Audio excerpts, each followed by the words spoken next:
সাহস দিয়েছে, শক্তি দিয়েছে বিজয় লক্ষ্মী নারী।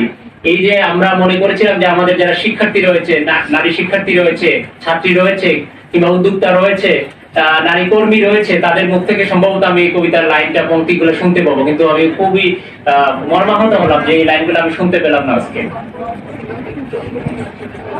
এখন একটু ধর্মীয় দৃষ্টিকোণ থেকে যাই। 5টা জিনিস এর জ্ঞান শুধুমাত্র আল্লাহ তাআলার কাছে। কয়টা জিনিস? 5টা জিনিস। এর মধ্যে একটা জিনিস হচ্ছে যে মায়ের গর্ভে সন্তানের লিঙ্গ কি সেটা আল্লাহ তাআলা জানেন। বৃষ্টি কখন হবে, কোথায় হবে, কি পরিমাণ হবে সেটা আল্লাহ তাআলা জানেন। তারপর হচ্ছে আমরা কোথায় মারা যাব সেটাও আল্লাহ তাআলা জানেন। আগামীকাল কি খাবো আমি সেটাও আল্লাহ তাআলা জানেন। এই 5টা জিনিসের একমাত্র জ্ঞান কার কাছে? আল্লাহ তাআলার কাছে। তো আমি যে পুরুষ হিসেবে জন্ম নিয়েছি এটা কিন্তু আমার কৃতিত্ব নয়। এটা বাংলাদেশ সরকার ক্ষেত্র বিশেষে নারীদেরকে আরো বিশেষ অগ্রাধিকার দিয়েছে, নারীদের যাতে কোনো ধরনের সহিংসতার শিকার না হয় না, কিংবা সহিংসতার শিকার হলে প্রতিরোধ করা যায়, সেই ক্ষেত্রে কিন্তু সরকার বিশেষ কয়েকটি আইন পাস করেছে এই নারীদেরকে সুরক্ষা দেওয়ার জন্য। নিসার 28 নম্বর আয়াতে উল্লেখ করেছেন যে রিজালি নাসিবুম মিম্মা ইকতাসাবু ওয়া লিন-নিসাই নাসিবুম মিম্মা ইকতাসাবনা, যে পুরুষ যেটা অর্জন করবে সেটা তার, আর নারী যেটা অর্জন করবে সেটা তার।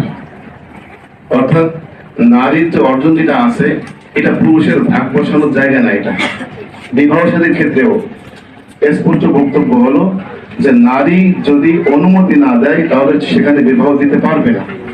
নারীর অনুমতির বিষয়টাকে এখানে বিশেষভাবে উল্লেখ করা হয়েছে।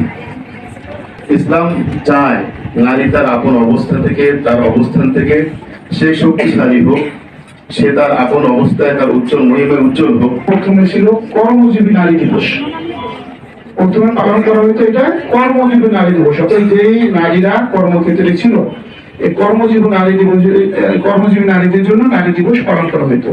বর্তমানে এটা আন্তর্জাতিক নারী দিবস হিসাবে খ্যাত হয়।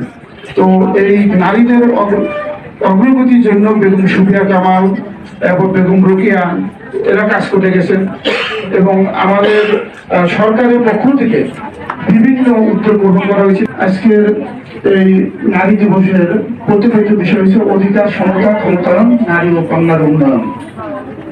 এই প্রতিপাদ্য বিষয় নিয়ে আজকের এই আলোচনা।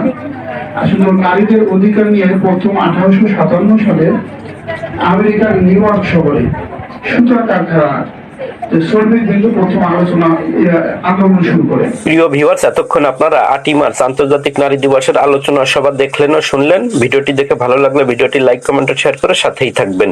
আবারও দেখা হবে অন্য কোনো ভিন্নধর্মী ভিডিওতে। সেই পর্যন্ত সঙ্গেই থাকুন। আসসালামু আলাইকুম। শুভ রমজান।